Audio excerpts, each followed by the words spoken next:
जय हिंद साथियों। स्वागत है आपका अपने यूट्यूब चैनल वीआईपी टेक्नो में। साथियों, आज हम लोग यूपी ट्रिपल एस सी पेट द्वारा पेट की जो परीक्षा होनी है यूपी ट्रिपल एस सी द्वारा, उसका 5वां टेस्ट सीरीज आज हम लोग डिस्कस करेंगे।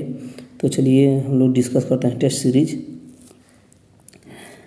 पहला क्वेश्चन है 5वें टेस्ट सीरीज का, सूर्य मंदिर भारत के किस राज्य में स्थित है? ए उड़ीसा, बी तमिलनाडु, सी केरल और डी महाराष्ट्र। तो जो सूर्य मंदिर है वो भारत के तमिलनाडु राज्य में स्थित है। किस राज्य में स्थित है?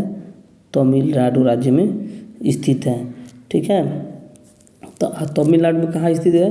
तो महाबलीपुरम में स्थित है। ठीक है, और जो सूर्य मंदिर है उसको 7वीं शताब्दी ईस्वी में पल्लव शासक जो थे नरसिंह वर्मन द्वितीय, ठीक है, नरसिंह वर्मन द्वितीय द्वारा इस मंदिर का निर्माण कराया गया था। और द्रविड़ वास्तुकला का यह सुंदर उदाहरण है। द्रविड़ वास्तुकला का ये उदाहरण है सूर्य मंदिर। चलिए नेक्स्ट अगला क्वेश्चन लिख देते हैं 2 नंबर का। कंटक शोधन नामक न्यायालय का प्रचलन खाली स्थान राज्य में था। कंटक शोधन नामक न्यायालय का प्रचलन किसके साम्राज्य में था? ए है राष्ट्रकूट, बी है कुषाण, सी है चोल और डी है मौर्य। तो ये जो था कंटक शोधन नामक न्यायालय का प्रचलन आपके मौर्य शासन काल में था। ठीक है, मौर्य शासन काल में। चलिए इसका डी ऑप्शन सही है। नेक्स्ट हम लोग चलते हैं 3 नंबर क्वेश्चन। निम्नलिखित में से कौन सा वेद सबसे पुराना वेद है? ए है यजुर्वेद, बी है सामवेद, सी है ऋग्वेद और डी है अथर्ववेद। तो इसका सही ऑप्शन है सी ऋग्वेद। सबसे पुराना वेद है वो है ऋग्वेद। ठीक है, 4 वेद है ऋग्वेद, सामवेद, यजुर्वेद और अथर्ववेद। अगला है 4 नंबर क्वेश्चन आपका। हड़प्पा सभ्यता की प्रसिद्ध नर्तकी की मूर्ति खाली स्थान पदार्थ का उपयोग करके बनाई गई थी। तो ए है सोना, बी कांसा, सी पत्थर और डी टेराकोटा। तो ये क्वेश्चन जो है नर्तकी की जो प्रसिद्ध नर्तकी की मूर्ति मिली है हड़प्पा सभ्यता की खुदाई में, वो किस धातु की थी? तो कांसा की थी। कांसे की मूर्ति मिली है। ठीक है, 5 नंबर क्वेश्चन हम लोग देखते हैं। 5 number question, Vasco D gamma किस वर्ष कालीकट यानी कोझिकोड में आया था? ए 1942, बी ए 1442, बी 1472, सी 1458 और डी 1498। तो जो वास्को डी गामा था वो 1498 में कालीकट पे आया था। ठीक है, कालीकट पश्चिमी तट है, भारत का पश्चिमी तट है। ठीक है, वहाँ पे 20 मई 1498 को पहुँचा था। ठीक, वास्को डी गामा ने। ठीक है, नेक्स्ट क्वेश्चन है 6 नंबर का। 1857 के विद्रोह को भारत के प्रथम स्वतंत्रता संग्राम की संज्ञा किसने प्रदान की? जो 1857 में जो विद्रोह हुआ था, सैनिक विद्रोह कह लीजिए, उसको प्रथम स्वतंत्रता संग्राम की संज्ञा किसने दी? तो ए बाल गंगाधर तिलक, बी सुभाष चंद्र बोस, सी भगत सिंह और डी बी डी सावरकर। तो इसका सही आंसर होगा बी डी सावरकर। ठीक है, बी डी सावरकर ने 1857 के विद्रोह को प्रथम स्वतंत्रता संग्राम की संज्ञा दी थी। 7 नंबर क्वेश्चन आपका है, निम्न में से किसने लंदन में विलियम हट कर्जन वायली की हत्या की थी? विलियम हट कर्जन वायली की हत्या किसने की थी? तो अभी लंदन में तो ऑप्शन आपका देख लिया जाए, मदन लाल ढींगरा, सुखदेव थापर, खुदीराम बोस और सूर्य सेन। तो इसमें सही ऑप्शन है मदन लाल ढींगरा। मदन लाल ढींगरा। ठीक है, इसका ए ऑप्शन सही है। वर्ष 1909 में मदन लाल ढींगरा ने ही लंदन में विलियम हट कर्जन वायली की हत्या कर दी थी। ठीक है, चलिए अगर वर्ष पूछे तो 1909 में। नेक्स्ट हम लोग देखते हैं 8 नंबर क्वेश्चन। 8 नंबर क्वेश्चन है आपका, 8 में जलियांवाला बाग नरसंहार के बाद किसने अपनी नाइटहुड की उपाधि लौटा दी थी? तो A doctor B R Ambedkar, B Rabindranath Tagore, C Mahatma Gandhi, D Bal Gangadhar तिलक। तो इसका सही आंसर है रविन्द्रनाथ टैगोर को नाइटहुड की उपाधि जो अंग्रेज दिए थे उसको जलियांवाला बाग हत्याकांड के बाद उन्होंने लौटा दी थी। ठीक है, तो देखिए उपाधियाँ पुरस्कार लौटाने का दौर अभी कुछ दिन पहले भी चला था कि सरकार की किसी कार्य से नाराज़ हो जाते हैं लोग, तो साहित्यकार या जो भी लोग हैं वो अपना पुरस्कार अपनी उपाधि वापस कर देते हैं। तो उस समय जलियांवाला बाग जो नरसंहार हुआ था उसके बाद से रविन्द्रनाथ टैगोर ने अपनी जो नाइटहुड की उनको उपाधि मिली थी उसको लौटा दी थी। ठीक है, चलिए 9 नंबर क्वेश्चन, गांधी इरविन समझौता किस वर्ष हुआ था? तो ए है 1905, बी 1931, सी 1947 और डी 1942। तो जो गांधी इरविन समझौता हुआ था वो 1931 में हुआ था। ठीक है, गांधी जी ने फरवरी 1931 में वायसराय लॉर्ड इरविन से भेंट की और उसके परिणाम स्वरूप 5 मार्च, ठीक है 5 मार्च 1931 को, अगर डेट पूछे तो 5 मार्च 1901 उनके बीच समझौता हुआ जिसे गांधी इरविन समझौता कहा गया। समझौते को गांधी और इरविन समझौता कहा गया। और समझौता ये किस लिए हुआ कि अंग्रेज चाहते थे कि जो गांधी जी सविनय अवज्ञा आंदोलन चला रहे हैं उसको स्थगित कर दें, तो उसको स्थगित करना पड़ा था कुछ देर के लिए। ठीक है, और कांग्रेस को द्वितीय गोलमेज सम्मेलन में भाग लेने के लिए तैयार किए थे। ठीक है, यानी कि कांग्रेस जो थी वो आपके द्वितीय गोलमेज सम्मेलन में भाग लेने के लिए तैयार हो गई थी। ठीक, चलिए नेक्स्ट क्वेश्चन हम लोग देखते हैं 10 नंबर का क्वेश्चन, स्वतंत्र भारत के प्रथम गवर्नर जनरल कौन थे? तो ए लॉर्ड माउंटबेटन, बी है बी गिरी, सी राजगोपालाचारी और D Lord Curzon, Lord Dalhousie. तो इसका सही आंसर है ए लॉर्ड माउंटबेटन। ठीक है, स्वतंत्र भारत के प्रथम governor general A Lord Mountbatten थे, लेकिन अगर स्वतंत्र भारत के प्रथम भारतीय गवर्नर जनरल पूछे तो सी राजगोपालाचारी हो गए। ठीक है, तो चलिए आगे हम लोग बढ़ते हैं नेक्स्ट क्वेश्चन की तरफ। 11 नंबर आपका क्वेश्चन है, निम्नलिखित में किस देश की सीमा भारत के साथ नहीं लगती है? तो यह नेपाल, बी ईरान, सी म्यांमार और डी बांग्लादेश।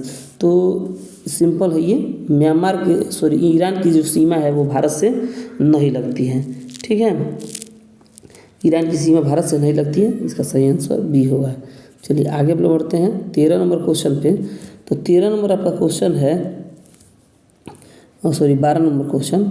तो 12 नंबर आपका क्वेश्चन है कि नंदा देवी चोटी किस राज्य में स्थित है?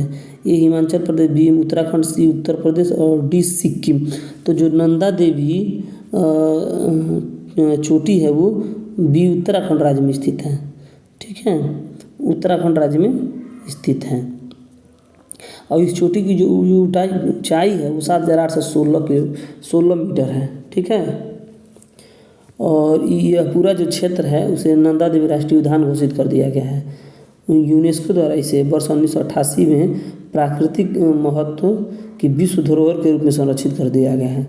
इसे विश्व धरोहर के रूप में संरक्षित कर दिया गया है। ठीक है, इसकी ऊंचाई जो है 7,816 मीटर है। ठीक है, नंदा देवी चोटी की।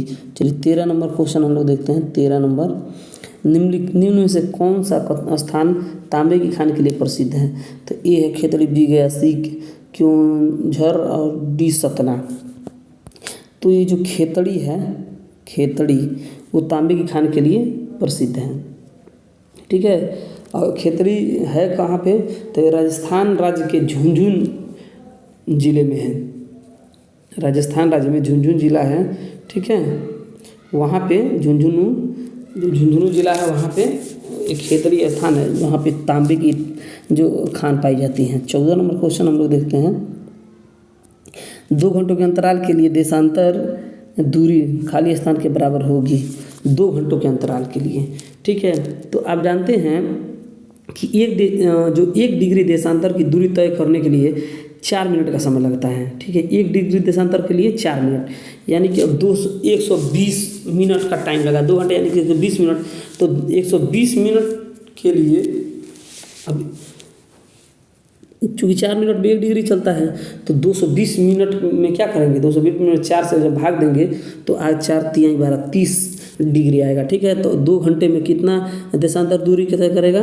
तो आपका 30 डिग्री। ठीक है, तो ये सही है।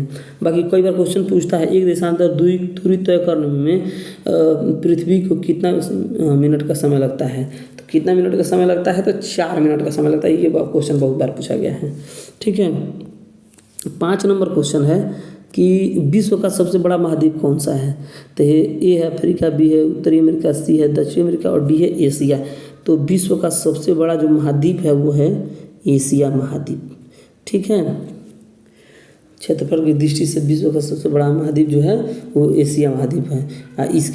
इसके पश्चात अफ्रीका महाद्वीप, उत्तरी अमेरिका, दक्षिण अमेरिका, अंटार्कटिका, यूरोप एवं ऑस्ट्रेलिया महाद्वीप, ये एक क्रम है। ठीक है, 16 नंबर क्वेश्चन हम लोग देखते हैं अब कि भारत में जीएसटी कब लागू हुआ। ये है 1 जुलाई 2017, यही सही है। 1 जुलाई 2017 को जीएसटी लागू हुआ था। ठीक है, नरेंद्र मोदी सरकार में वित्त मंत्री आपके कौन थे, तो अरुण जेटली थे। तो जीएसटी लागू किया गया था 1 जुलाई 2017 को। 17 नंबर आपका क्वेश्चन है। 17 नंबर, आरबीआई का मुख्यालय कहाँ है। ये दिल्ली, बी कानपुर, सी मुंबई और डी नासिक। तो आरबीआई का जो मुख्यालय है वो आपका है कहाँ पे, मुंबई में। ठीक है, आरबीआई का मुख्यालय कहाँ है, तो मुंबई में। ठीक, नेक्स्ट हम लोग देखते हैं भारतीय मुद्रा का नया प्रतीक चिन्ह किसने डिजाइन किया था। तो भारतीय मुद्रा का प्रतीक चिन्ह जो है जो डिजाइन किया था वो थे उदय कुमार। ठीक है, इसका सी ऑप्शन सही है। सी ऑप्शन इसका सही है, उदय कुमार। अब चलिए उदय कुमार के बारे में थोड़ा हम लोग समझ लेते हैं। देखिए उदय कुमार जो थे वो आईआईटी गुवाहाटी से संबंधित हैं। ठीक है, और उन्होंने ही भारतीय मुद्रा का नया प्रतीक चिन्ह जो आपका ऐसे है, देख लीजिए थोड़ा। ठीक है, उसको डिजाइन किया था री। ठीक है, अगले आगे बढ़ते हैं हम लोग 19 नंबर क्वेश्चन पे। तो 19 नंबर क्वेश्चन है आपका 19 नंबर, भारत में योजना आयोग का गठन किस वर्ष किया गया था। भारत में योजना आयोग का गठन किस वर्ष में किया गया था। तो ऑप्शन पढ़ लेते हैं। ए 1947, बी 1950, डी 1949 और डी 1952। तो जो योजना आयोग का गठन किया गया था वो आपका किया गया था किस सन में, तो बी 1950 में। ठीक है, 1950 में योजना आयोग का गठन किया गया था। ठीक है, जब भारत स्वतंत्र हो गया था तो उसके पश्चात भारत राष्ट्र के सर्वांगीण विकास के लिए केंद्र सरकार ने 15 मार्च 1950 को एक योजना की स्थापना की। ठीक है, और योजना की स्थापना की जिसे हम कहते हैं योजना आयोग, उसे योजना आयोग कहा गया। स्थापना कब किया गया, 15 मार्च 1950 को। ठीक है, और 1 जनवरी 2015 को इसको नरेंद्र मोदी सरकार ने बदल कर इसकी जगह पे इसे योजना आयोग को नीति आयोग में बदल दिया, नीति आयोग। ठीक है, योजना आयोग को बदल के नीति आयोग में बदल दिया। कब, 1 जनवरी 2015 को। ठीक है, चलिए अगला हम लोग क्वेश्चन देखते हैं 20 नंबर का। 20 नंबर का हम लोग क्वेश्चन देखते हैं। प्रधानमंत्री मुद्रा योजना खाली स्थान लाख रुपए तक मुद्रा ऋण प्रदान करता है। ए 10 लाख, बी 5 लाख, सी 20 लाख और डी 50 लाख। तो इसका सही आंसर है 10 लाख। ठीक है, और ये 3 श्रेणियों में दिया जाता है। जो प्रधानमंत्री मुद्रा योजना है वो 3 श्रेणियों में दिया जाता है। शिशु को 50,000 रुपये दिए जाते हैं, किशोर को 5 लाख तथा तरुण को 10 लाख रुपये। ठीक है, तो प्रधानमंत्री मुद्रा योजना कितने लाख रुपए तक, तो हम 10 लाख रुपए तक कह सकते हैं। ठीक है, 50,000, 5 लाख और 10 लाख 3 श्रेणियों में दिए जाते हैं, शिशु, किशोर और तरुण बस। ठीक है, तो 10 लाख सही आंसर होगा इसका। 21 नंबर हम लोग क्वेश्चन देखते हैं। भारत में किस राज्य का लोकसभा और राज्यसभा में प्रतिनिधित्व सर्वाधिक है। भारत के किस राज्य का लोकसभा और राज्यसभा में प्रतिनिधित्व सर्वाधिक है, तो वो है आपका राज्य उत्तर प्रदेश। उत्तर प्रदेश का लोकसभा और राज्यसभा में जो प्रतिनिधित्व सर्वाधिक है। लोकसभा में आपका 80 सीट है। ठीक है, और राज्यसभा में 31। तो ये भी याद रखिएगा, लोकसभा में 80 सीट है उत्तर प्रदेश का और राज्यसभा में 31 सीट है। ठीक, आगे हम लोग बढ़े। चलिए 22 नंबर हम लोग क्वेश्चन देख लें। 22 नंबर क्वेश्चन, राष्ट्रपति 5 वर्ष तक अपने पद पर रहता है। ठीक है। पाँच राष्ट्रपति जब जानते हैं कि निर्वाचित होते हैं 5 वर्ष के लिए, तो कब से कब तक अपने पद पर बने रहते हैं इसको देखना है। तो ए अपने निर्वाचन की तारीख से 5 वर्ष तक, बी है संसद द्वारा निर्धारित तिथि से 5 वर्ष तक, सी है अपने पद ग्रहण करने के दिन से 5 वर्ष तक, और डी है निर्वाचित आयोग द्वारा घोषित तिथि से 5 वर्ष तक। तो इसका सही आंसर है अपने पद ग्रहण करने के दिन से। जब राष्ट्रपति अपना पद ग्रहण कर लेते हैं तो उस दिन से 5 वर्ष तक वो अपने पद पर बने रहते हैं। तो इसका सी ऑप्शन सही हो जाएगा। ठीक है, आगे हम लोग बढ़ते हैं 23 नंबर क्वेश्चन पे। 23 नंबर क्वेश्चन हम लोग देखते हैं। 23 नंबर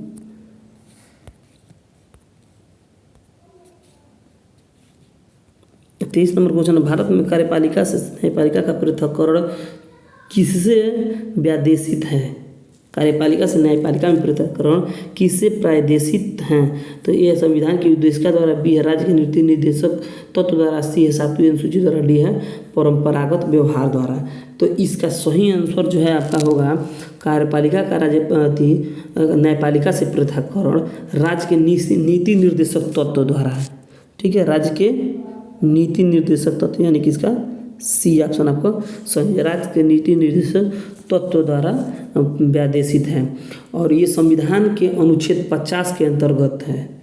ठीक है, संविधान के अनुच्छेद 50 के अंतर्गत ये कहा गया है कि कार्यपालिका से न्यायपालिका पृथक्करण, ठीक है, पृथक्करण रहेगा। अनुच्छेद 50 में इसका उल्लेख है। ठीक है, और इसी के अनुसार राज्य की लोक सेवाएं एवं कार्यपालिकाओं से न्यायपालिका को पृथक करने के लिए राज्य कदम उठाएगा। नेक्स्ट हम लोग 24 नंबर क्वेश्चन देखें।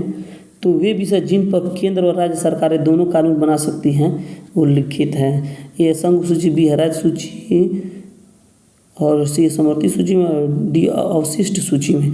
तो जिन विषयों पर केंद्र सरकार राज्य सरकार दोनों कानून बना सकती हैं वो है आपका समवर्ती सूची में। ठीक है, समवर्ती सूची में राज्य सरकार केंद्र सरकार, समवर्ती सूची के विषय में राज्य सरकार केंद्र सरकार दोनों कानून बना सकती हैं, लेकिन दोनों का टकराव होने पर केंद्र सरकार का ही कानून मान्य होगा।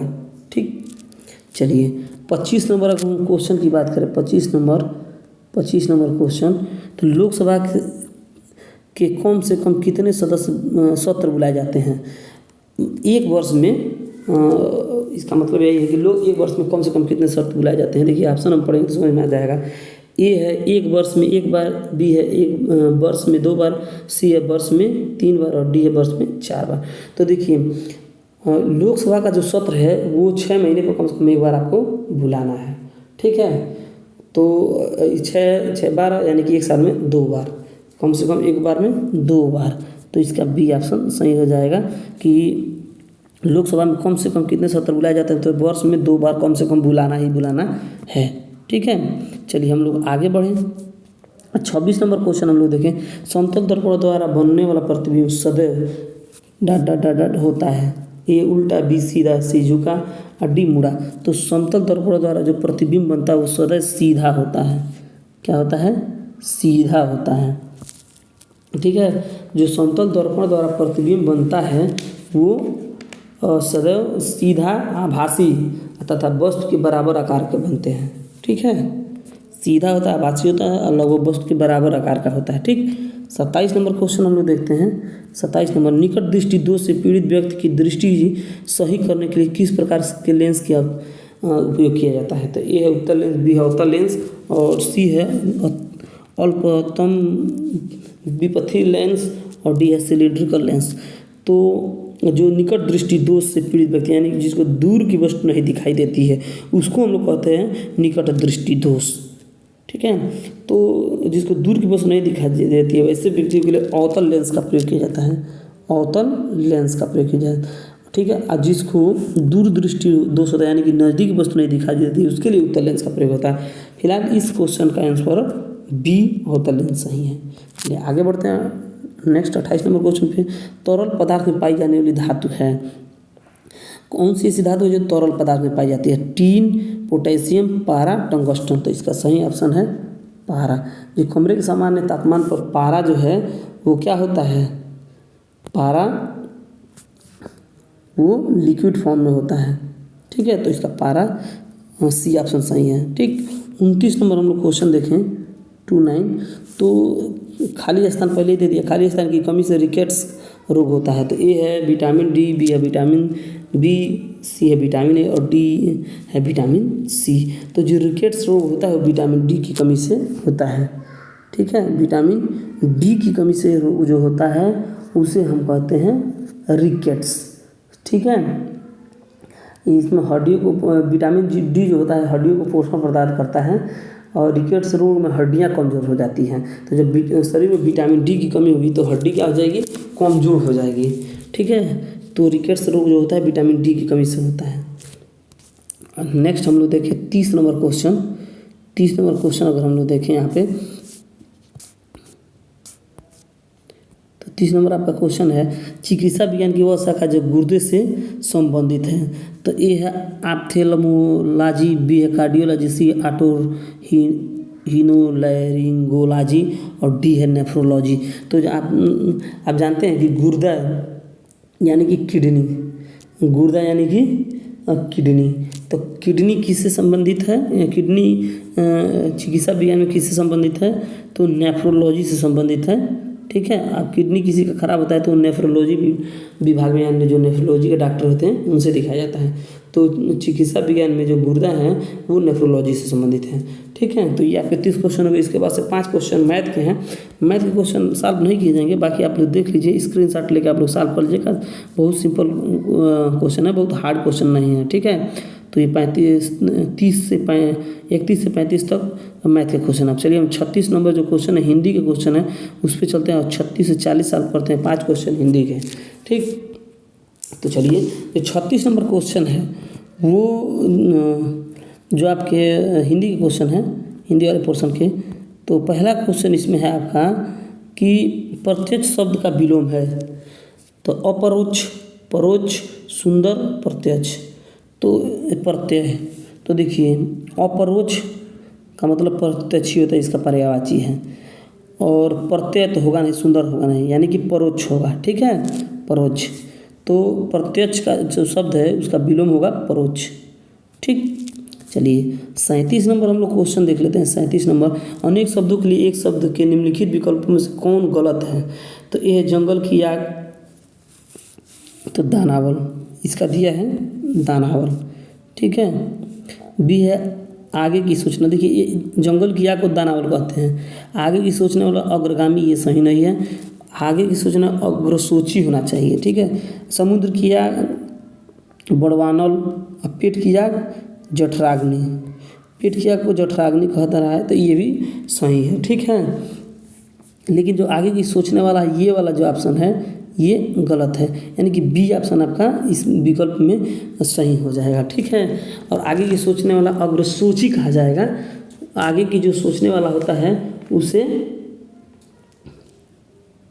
अग्रसूची कहा जाता है। ठीक है, तो इसका जो ऑप्शन सही होगा वो आपका बी ऑप्शन सही हो जाएगा। आगे की सोचने वाला अग्रगामी नहीं होगा, अग्रसूची होनी चाहिए। और इसमें पूछा है कि कौन सा गलत है। ठीक है, कौन सा जोड़ा जो है विकल्प गलत है, तो आपका बी ऑप्शन सही हो जाएगा। 38 नंबर हम लोग क्वेश्चन देखते हैं। कोमल शब्द का पर्यायवाची होगा, ए कंदर्प, बी है अनंग, सी है धनेश और डी है इंदिवर। तो जो कोमल का पर्यायवाची होगा वो है इंदिवर होता है। ठीक है, कोमल का पर्यायवाची इंदिवर होता है। ठीक है, जो कि कंदर्प जो है, कंदर्प तथा अनंग कामदेव के पर्यायवाची है। कंदर्प और अनंग जो है वो कामदेव के पर्यायवाची हैं।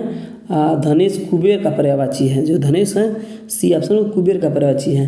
राजीव, अंबुज, पंकज, जलज, सरोज, नीरज, नलीन, उत्पल, अरविंद, सतदल, तामरस, कोकनंद, सरसिज, शतपत्र, ये सब क्या हैं, ये कमल के पर्यायवाची हैं। ठीक है, इतने सारे कमल के पर्यायवाची हैं, याद कर लीजिएगा। चलिए 39 नंबर हम लोग क्वेश्चन देखते हैं। 39 नंबर कि वैदेही वनवास किसकी रचना है। तो ए है अयोध्या सिंह उपाध्याय हरिओद, बी है रामधारी सिंह दिनकर, सी मैथिली गुप्त और डी श्रीधर पाठक। तो इसका सही ऑप्शन है ये है अयोध्या सिंह उपाध्याय हरिओद। 39 नंबर जो क्वेश्चन है वो वैदेही वनवास जो रचना है वो अयोध्या सिंह उपाध्याय हरिओद की रचना है। ठीक है। इनकी जो अन्य प्रमुख रचनाएं हैं वो है चौखे चौपदे, प्रिय प्रवास, कल्पलता, परिजात। ठीक है, ये सब क्या है, अयोध्या सिंह उपाध्याय की, अयोध्या सिंह उपाध्याय हरिवंश की प्रमुख रचनाएं हैं। ठीक है, एक बार और समझिए, चोखे चौपदे, प्रिय प्रवास, कल्पलता और परिजात। ठीक है, चलिए 40 नंबर हम लोग क्वेश्चन देखते हैं। 40 नंबर, नाक का बाल होना मुहावरे का अर्थ है अधिक समीप होना, कष्ट देना, अधिक प्रिय होना और पालतू होना। तो जो नाक के बाल मुहावरा है उसका अर्थ होगा अधिक प्रिय होना। ठीक है, तो इसका आपका सी ऑप्शन सही हो जाएगा, अधिक प्रिय होना। नाक का बाल होना यानी कि अधिक प्रिय होना। ठीक है, अधिक लगाव रखने को कहते हैं। इसके वजह से देखिए ये अंग्रेजी वाले पोर्शन है, ये पैराग्राफ दिया गया है, ऐसे 3 क्वेश्चन पैराग्राफ से हैं। ठीक है, तो उसको पैराग्राफ को पढ़ के आप समझ के करना पड़ेगा। बाकी इसमें एक एंटोनिमस एक सिनोनिमस दिया है। ठीक है, तो उसको हम लोग देख लेते हैं। क्योंकि 3 ही क्वेश्चन पैराग्राफ से पूछेगा, 2 क्वेश्चन आपको एंटोनिमस और सिनोनिमस से पूछेंगे, तो वो 2 क्वेश्चन हम लोग देख लेते हैं। 44 नंबर और 45 नंबर का जो क्वेश्चन है। ठीक है, तो 44 नंबर आपका क्वेश्चन है, कहा है give synonyms for the following word. तो एगोनी का सिनोनिम्स पूछा है। ठीक है, तो ए रिस्क, बी है ब्लेम और सी है पेन और डी है हेल्प। तो एगोनी का जो सिनोनिम्स होगा वो होगा आपका पेन। ठीक है, 45 नंबर हम लोग क्वेश्चन देखें। 45 नंबर क्वेश्चन, तो give antonyms for the following word.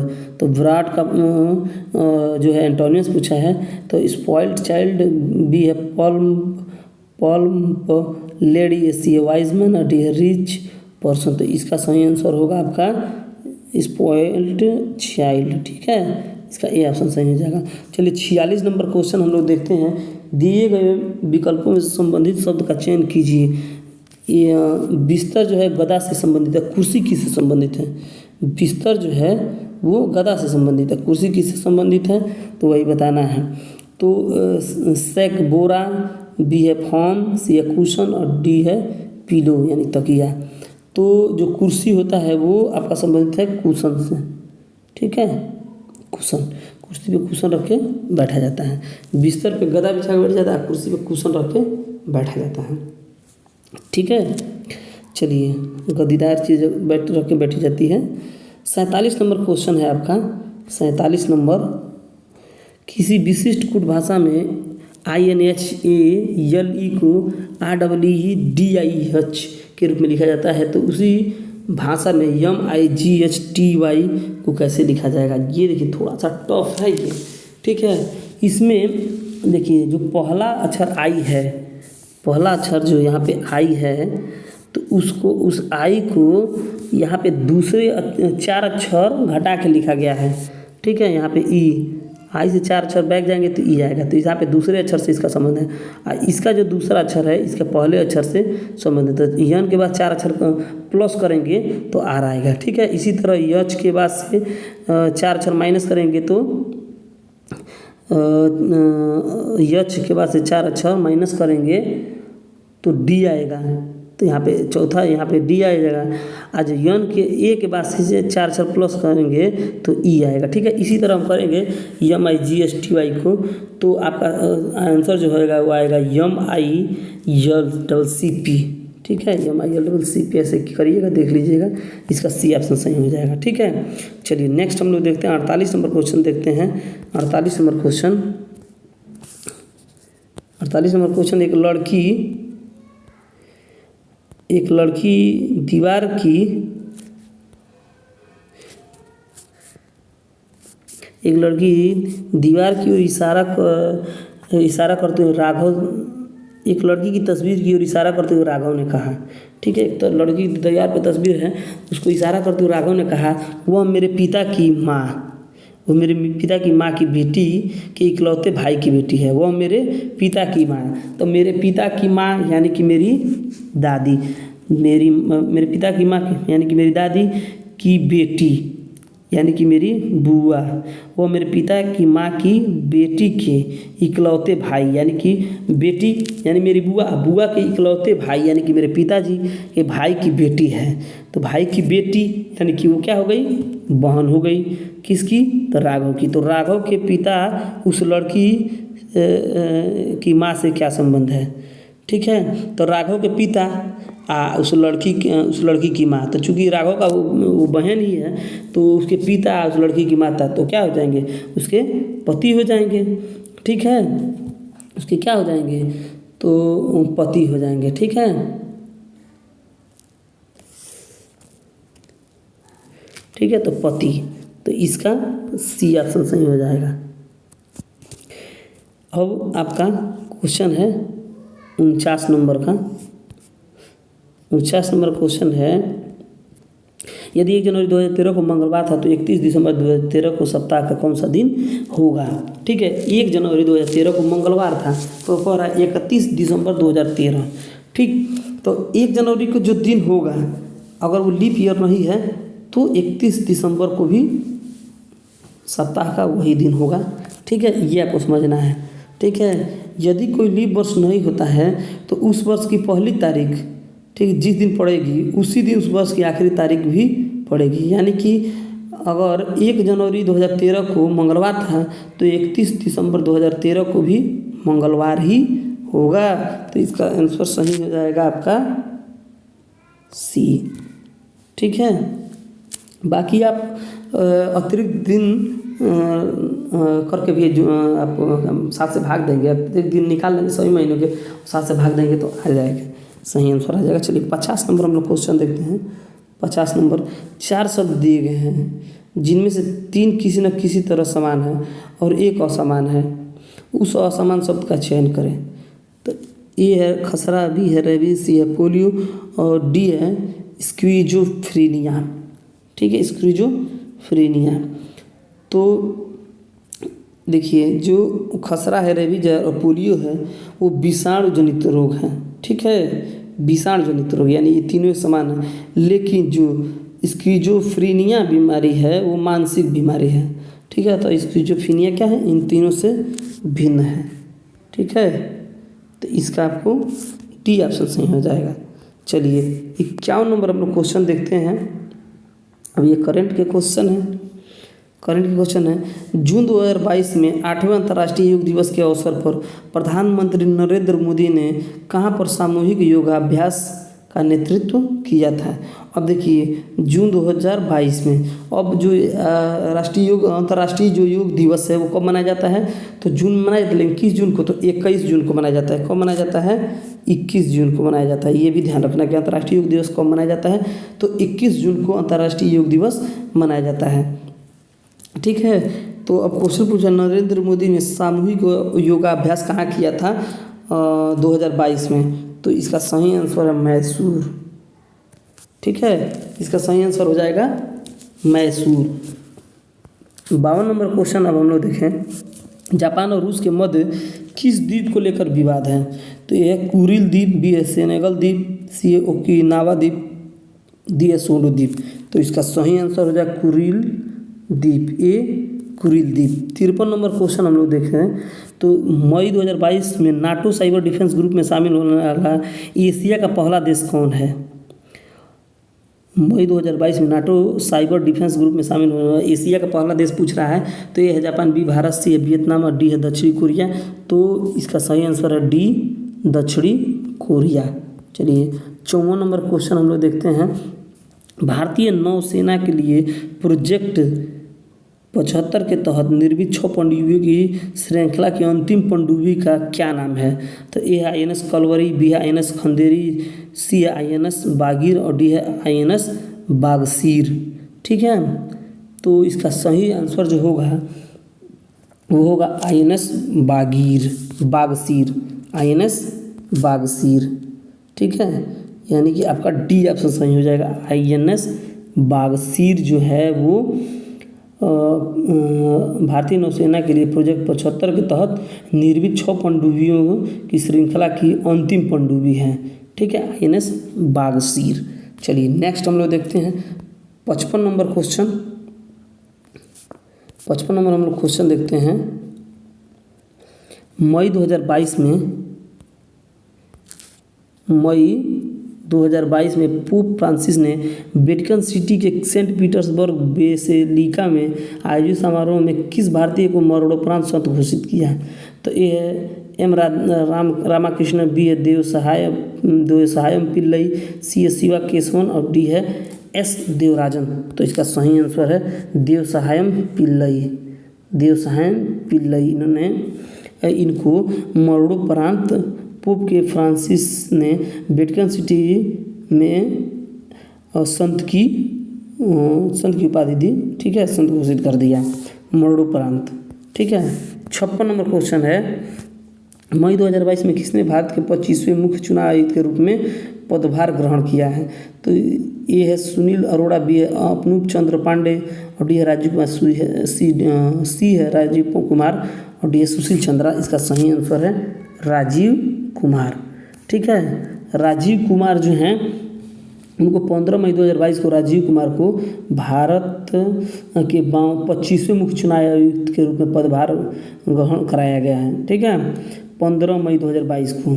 ठीक है, और कितने नंबर के चुनाव आयुक्त हैं? मुख्य चुनाव आयुक्त हैं तो 25वें नंबर के चुनाव आयुक्त हैं। और इन्होंने किसका स्थान लिया है? तो सुशील चंद्रा, जो डी ऑप्शन दिया है उनका स्थान लिया है। इससे पहले सुशील चंद्रा भारत के मुख्य चुनाव आयुक्त थे। और भारत के अगर पहले चुनाव आयुक्त के बारे में पूछ दें कि पहले मुख्य चुनाव आयुक्त कौन थे, तो सुकुमार सेन जो थे, बहुत बार पूछा, सुकुमार सेन वो भारत के प्रथम मुख्य चुनाव आयुक्त थे। ठीक है, चलिए नेक्स्ट हम लोग 57 नंबर क्वेश्चन अगर देखें तो 57 नंबर क्वेश्चन आपका है कि मार्च 2022 में भारतीय नौसेना के किस जहाज को प्रेसिडेंटस कलर से सम्मानित किया गया है?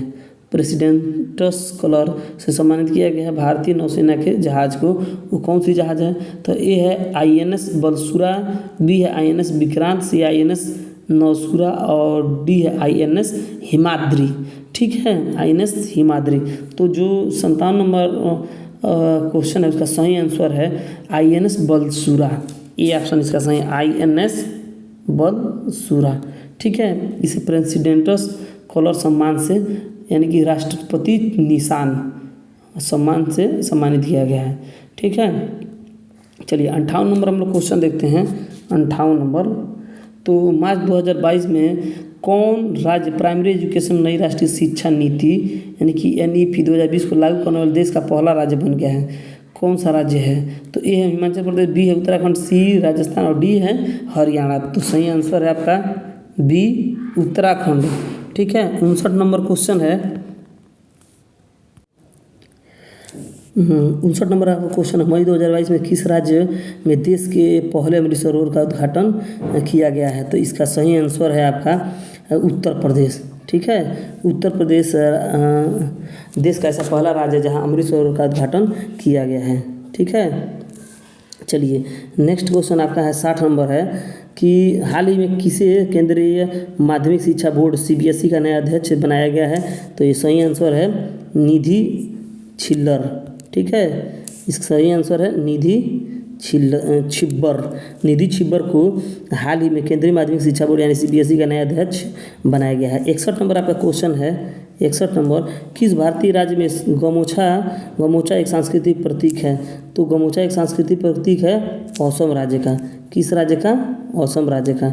ठीक है, नेक्स्ट 62 नंबर क्वेश्चन आपका है कि कौन सा राज्य हरियाणा के साथ अपनी सीमा साझा नहीं करता है? ए उत्तर प्रदेश, बी मध्य प्रदेश, सी हिमाचल प्रदेश और डी राजस्थान। तो मध्य प्रदेश बिल्कुल सेंटर में है, तो इसका सही आंसर है बी मध्य प्रदेश। मध्य प्रदेश जो राज्य है वो हरियाणा के साथ अपनी सीमा साझा नहीं करता है। नेक्स्ट 63 नंबर क्वेश्चन है, यूनेस्को का मुख्यालय है कहाँ पे है? A Jakarta, B Melbourne, C Paris और डी न्यूयॉर्क। तो इसका सही आंसर है पेरिस। ठीक है, यूनेस्को का जो मुख्यालय है वो कहाँ पे है? पेरिस में है। फ्रांस की राजधानी है पेरिस, वहीं पे है। ठीक है, 64 नंबर क्वेश्चन अगर हम लोग बात करें 64 नंबर क्वेश्चन की, तो 64 नंबर क्वेश्चन आपका है निम्नलिखित में किस विषय पर नोबेल पुरस्कार नहीं दिया जाता? ए गणित, बी चिकित्सा, सी रसायन और डी अर्थशास्त्र।